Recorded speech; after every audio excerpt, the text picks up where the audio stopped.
Placement का क्या scene है, स्कॉलरशिप कितनी मिलती है और किसको किसको मिलती है, कि जो फैसिलिटीज़ आपको प्रोवाइडेड है वो कैसी हैं, ये बताइए। जो फैकल्टीज़ हैं, जो टीचर्स हैं आपके, वो कैसे हैं, सपोर्टिव है कि नॉन सपोर्टिव। नमस्कार, मैं हूं किशन बत्रा, आपका दोस्त, और अभी आ चुका हूं KIET group of institutions Ghaziabad में। और अभी मेरे साथ हैं विकास, जो कि EN लास्ट ईयर के स्टूडेंट हैं, और जो आपकी क्वेरीज थी EN ब्रांच के लिए, जिसको EEE भी बोलते हैं, और उसकी जो क्वेरीज़ हैं वो सारी की सारी मैं इनसे, विकास से पूछता हूँ। जो क्वेश्चंस हैं इनके ब्रांच के रिगार्डिंग, वो सारे क्वेश्चंस ये आंसर करेंगे। तो विकास, कुछ क्वेश्चंस हैं जो हमारी ऑडियंस पूछना चाहते हैं, तो वो आप बताइएगा। जैसे पहला क्वेश्चन मैं आपसे ये पूछूंगा, क्या आप EN ब्रांच के लिए, जो EEE ब्रांच है, उसके लिए क्या आप कॉलेज को, स्काइट को सजेस्ट करते हैं? हाँ, बिल्कुल करता हूँ, क्योंकि हमारे यहाँ EN जो है, जो इलेक्ट्रिकल एंड इलेक्ट्रॉनिक्स इंजीनियरिंग है, वो और दूसरों इंजीनियरिंग से काफ़ी बेटर है। हमारे यहाँ का प्लेसमेंट वगैरह भी और सिनेरियो देखा जाए तो काफ़ी अच्छा है। इसलिए मैं कहता हूँ कि यार EN की तरफ आप जा सकते हो, क्योंकि फ्यूचर में EN का जो स्कोप है ना, वो अच्छा है और IT डिपार्टमेंट से अच्छा है अपने यहाँ का। ओके। विकास, ये बताइए कि एडमिशन प्रोसेस जो होता है डायरेक्ट और काउंसलिंग के थ्रू, उसके बारे में कुछ डिटेल्स। डायरेक्ट से भी होता है, पर वो कुछ परसेंटेज सीटें होती हैं जिसमें पर आपको बहुत ज़्यादा हाई परसेंटेज चाहिए होता है, उसमें 90+ या 93+ अप्रोक्स चाहिए होता है। लेकिन जो काउंसलिंग होता है, काउंसलिंग में अगर जो आपकी बोर्ड में कम परसेंटेज भी हैं, तब भी उससे हो जाता है, कम परसेंटेज से भी हो जाता है। और काउंसलिंग तो हमारे जो अब CUET हो गया शायद, और आपका JEE मेंस जो है उससे भी होता है। UP टेक जो काउंसलिंग है उसी से होता है। CUET से हमारा जो लेटरल एंट्री वाले हैं वो CUET से होते हैं, और JEE मेंस वाले जो हैं वो उससे होते हैं, मेन वाले से। और नंबर ऑफ सीट्स कितनी डायरेक्ट के लिए होती हैं और कितनी काउंसलिंग के लिए, उसका कुछ आइडिया? एक्चुअली में हमारे यहाँ इस साल से, इस ईयर से एक नई ब्रांच ऐड हुई है, ELC, electrical and computer engineering I है। इसमें क्या है कि जो ELC में है, मैं श्योर नहीं हूँ, शायद आई थिंक 120 अप्रोक्स है, लेकिन हमारे डिपार्टमेंट में, EN डिपार्टमेंट में 180 सीटें हैं टोटल, तो आप ये ऐड कर लो। ओके। और डायरेक्ट से कितने % मतलब एडमिशन होते हैं? इस जो आपने 180 सीट्स बताई, उसमें कितने % डायरेक्ट से होते हैं और कितने % काउंसलिंग से, कुछ आइडियाज़ का? मुझे आइडिया तो नहीं है, पर आई थिंक 10% के अप्रोक्स होता है। ओके। और ये बताइए कि आपके फ़ीस जो है ब्रांच का, वो पर ईयर कितनी है?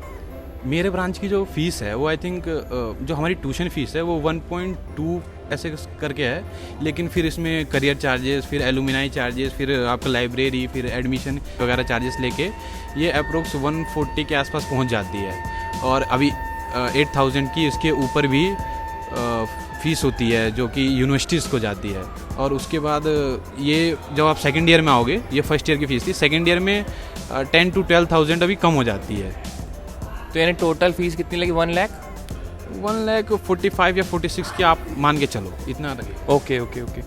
और विकास, स्कॉलरशिप में कितनी मिलती है और किसको किसको मिलती है? हाँ, इसमें SC ST और OBC दोनों के लिए है, और जो जनरल वाले होते हैं उनको डायरेक्ट वालों के लिए नहीं होती, जो काउंसलिंग से आती है जनरल वाले के लिए, उसके लिए होती है। और SC ST का तो अच्छी स्कॉलरशिप आती है। जैसे मेरे एक दोस्त है, उसकी अप्रोक्स लास्ट ईयर 120 के आ गई थी, 1,20,000 आ गई थी, और जबकि मेरी थी 56 आई थी, आई थिंक। हाँ, 56 आई थी, पर एक साल नहीं आई थी और एक साल आई थी मेरी। ओके। और ये UP गवर्नमेंट से आती है? हाँ, ये UP गवर्नमेंट की है, लेकिन हम लोग सेंट्रल के लिए भी अप्लाई कर सकते हैं, लेकिन मेरी जो थी वो UP गवर्नमेंट की थी। ओके। विकास, नेक्स्ट क्वेश्चन ये है कि जो फैसिलिटीज़ आपको प्रोवाइडेड है, लाइक लैब्स की फैसिलिटीज़, लाइब्रेरी फैसिलिटीज़, वो कैसी हैं? हमारे यहाँ लैब्स तो हैं, देखो लैब्स तो हर एक लैब मिलेगी आपको, चाहे वो इलेक्ट्रॉनिक्स की लैब हो, चाहे वो मशीन की लैब हो, सब लैब मिलेगी। लेकिन वही बात है ना कि काफ़ी बार जो चीज़ें होती हैं ना, वो असली में नहीं होती है, वो सिर्फ दिखाने के लिए होती हैं। ठीक है, लैब्स में मशीन अच्छी है, मशीन लैब एक तरीके से अच्छी है, बाकी लैब्स भी ठीक है, पर आपको वही फाइल बनाओ और फाइल में आप बस रीडिंग नोट कर लो, बट एट द एंड आप ज़्यादा कुछ उससे आउटकम निकाल नहीं पाते हो। ओके। और विकास, ये बताइए जो फैकल्टीज़ हैं, जो टीचर्स हैं आपके, वो कैसे हैं, सपोर्टिव है कि नॉन सपोर्टिव? यार देखो, इलेक्ट्रिकल के जो फैकल्टी है ना, रियली बता रहा हूँ मैं, सबसे ज़्यादा सपोर्टिव मुझे लगते हैं, क्योंकि एक भी टीचर मैंने ऐसा नहीं देखा जो आपसे मतलब तगड़ा होकर बात करे या फिर आपको डराए धमकाए। वो करियर ग्रोथ लेके बहुत सीरियस होते हैं। वो लोग आपको करियर के बारे में बताएंगे, वो लोग आपको जितना गाइड कर सकते हैं गाइड करेंगे, पर्सनल लेवल पे जाके गाइड करेंगे। काफ़ी हमारे एक अंसारी सर हैं, वो मुझे बहुत अच्छे लगते हैं। अंसारी सर मेरे नटवर सर हैं, जो मेंटर भी हैं, वो भी अच्छे लगते हैं, क्योंकि वो भी काफ़ी गाइड करते हैं। हम लोग प्रोजेक्ट भी उनके अंडर में है, नटवर सर के अंडर में। ओके। और ये बताइए कि अटेंडेंस का आपके ब्रांच में कितना परसेंट का मतलब वो क्या है? देखो ब्रांच में नहीं है, आई थिंक पूरे कॉलेज में ही 75% क्राइटेरिया है। लेकिन जो लास्ट ईयर में हम लोगों को क्या होता है, जिसकी अर्ली ज्वाइनिंग होती है उसको एनओसी मिल जाती है। लेकिन वही बात है यार, 75% काफ़ी हैप्टिक हो जाता है। बट ठीक है, जो रेगुलर हैं उनके लिए अच्छा है, जो यहाँ पे लोकल हैं उनके लिए ठीक है। लेकिन जो घर वाले हैं उनको काफ़ी, जैसे जो दूर से आते हैं उनको काफ़ी बार आना जाना पड़ता है, उनके लिए मुश्किल हो जाती है काफ़ी ये मेंटेन करना। यही है बस। और विकास ये बताइए कि असाइनमेंट्स और प्रोजेक्ट्स पर सेमेस्टर के हिसाब से वो कितने कितने मिलते हैं आपको? यार देखो, आपके पर सेमेस्टर 6 सब्जेक्ट होते हैं, तो असाइनमेंट भी और प्रोजेक्ट भी उसी के हिसाब से मिलते हैं। प्रोजेक्ट क्या होता है कि आपका बीटेक में दिया जाता है कि एक बार करना है, एक मैंडेटरी होता है। लेकिन अगर जो आप चाहो तो पर ईयर भी आपको प्रोजेक्ट जो है वो असाइन होते हैं यहाँ पे। मैंने देखा था फर्स्ट ईयर में भी बच्चे काफ़ी कर रहे थे, सेकंड ईयर में भी कर रहे थे, लेकिन वो मैंडेटरी नहीं है। मैंडेटरी हो जाता है लास्ट ईयर वाला, जो लास्ट ईयर वाला फाइनल ईयर वाला जो ज़रूरी होता है। उसमें आपको या तो पेटेंट कराओ, या आउटकम में हम लोगों का क्या है, रिसर्च पेपर है, तो हम लोग रिसर्च पेपर पब्लिश करा रहे हैं। IEEE एक होता है, एक पब्लिशर है जिसमें हम लोगों का सोच रहे हैं कराने की। ओके, और अब मेन क्वेश्चन आता है जो बहुत लोग पूछना चाह रहे थे, प्लेसमेंट्स का। तो आपके जो डिपार्टमेंट है IEEE, उसमें प्लेसमेंट्स का क्या सीन है? देखो, जब हम उससे उभरे थे, क्या कहते हैं, कोरोना पीरियड से, उस टाइम पीरियड से उभरे थे, तो उस समय कंपनियों को काफ़ी रिक्वायरमेंट्स थी। तो उस समय देखो पूरे कॉलेज के काफ़ी अच्छे प्लेसमेंट्स गए थे। लेकिन अभी देखा जाए तो इस साल जो है वो काफ़ी बड़ी कंपनीज़ ने स्किप किया है। जैसे मैं नाम लेना चाहूँगा, JSW है, वो अभी तक नहीं आई है। और अडानी पावर है, अडानी गैस आई है लेकिन अडानी पावर नहीं आई है। फिर हमें टाटा पावर DDL आई है, टाटा पावर नहीं आई है। फिर टाटा इलेक्ट्रॉनिक्स नहीं आई है। ये कुछ कंपनियां हैं जो आती थी, जो भारी मात्रा में ले जाती थी, लेकिन इस समय नहीं आई है। JSW मैंने बताया आपको कि लास्ट टू लास्ट ईयर वो 18 बच्चों को ले गई थी, बट लास्ट ईयर में वो 2 बच्चों को ले गई। और इस साल क्या है कि कोर कंपनीज हमारे यहाँ ज़्यादा आती हैं। मेरा भी प्लेसमेंट हुआ है, मेरा हुआ है उत्कर्ष इंडिया लिमिटेड में 4.8 के पैकेज पे। और मेरे दोस्तों का भी काफ़ी KEI वायर्स एंड केबल्स मेरे दोस्तों का हुआ है। फिर एक दोस्त का ऑटोमोटिव कंपनी में हुआ है। ऐसे करके काफ़ी कंपनियाँ आई हैं।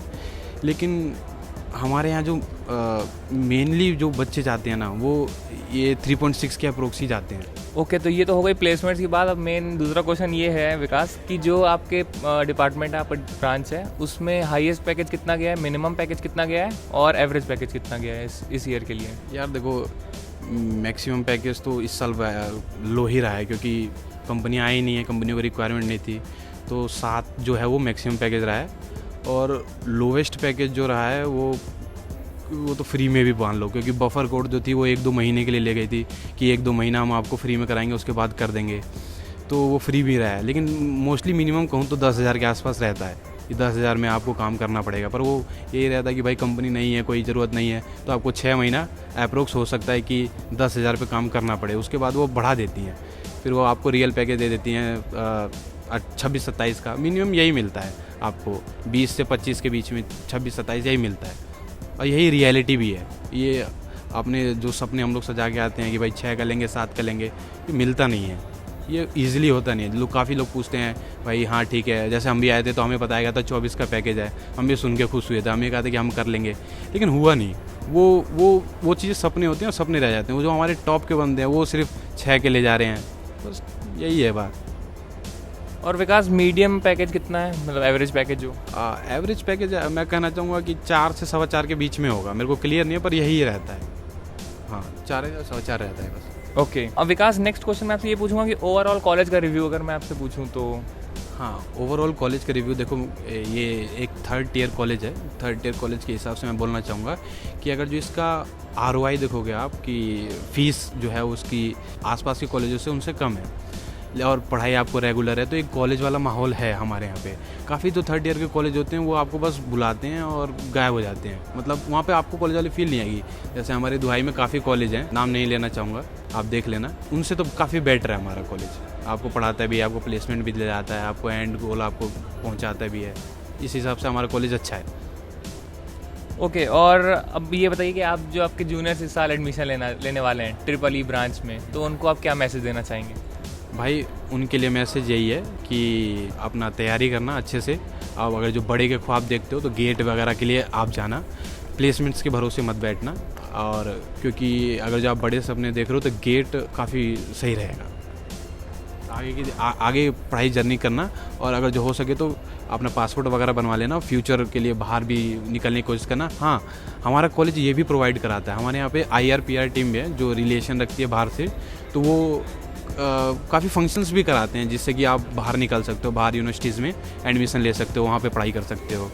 इसके हिसाब से वो स्कॉलरशिप में भी आपकी हेल्प करते हैं और कॉलेज भी ढूंढवाते हैं। तो ये भी एक डिपार्टमेंट है हमारे कॉलेज में जो आपको हेल्प करता है। ओके, तो ये सारे क्वेश्चन थे जो कि ट्रिपल ई ब्रांच के लिए थे, जो कि विकास ने आंसर कर दिए। मैं उम्मीद करूंगा कि आपके सारे क्वेरीज और सारे क्वेश्चंस दूर हो गए। फिर भी अगर कोई क्वेश्चन क्वेरी कुछ भी आपका डाउट बच जाते हैं तो कमेंट बॉक्स में डाल दीजिएगा। मैं कोशिश करूंगा विकास से कांटेक्ट करके उन सभी का आंसर करवा दूंगा। और अगर आपको वीडियो पसंद आई हो तो वीडियो को लाइक कर दीजिए और सब्सक्राइब कर दीजिएगा, चैनल को सपोर्ट करिए। और थैंक यू बोलना चाहते हैं तो थोड़ा सा प्यार दिखाइए। और मिलता हूँ आपसे अगले वीडियो में। Till then goodbye, take care, जय हिंद। हमारे जो बिल्डिंग वगैरह हैं वो काफ़ी अच्छी हैं। हम लोगों में, हमारी पूरे कॉलेज में एक सिंगल ऐसी डिपार्टमेंट है जिसमें हम स्टेप सीट्स हैं, बाकी किसी में स्टेप सीट्स नहीं है। क्लासेस हमारे में स्टेप सीट्स है। आपको ELC डिपार्टमेंट में अच्छा लगेगा, ELC हो गया चाहे EN हो गया, ये जिसे हम ट्रिपल ई भी बोलते हैं। इसमें स्टेप सीट्स की वजह से कॉलेज की फील आती है। बाकी सब में जाओगे तो वहाँ पे आपको बराबर सीट मिलेंगी, तो उसमें लगता है कि हाँ बस आप क्लास में बैठे हो। यहाँ आपको जेन्युइन लगता है।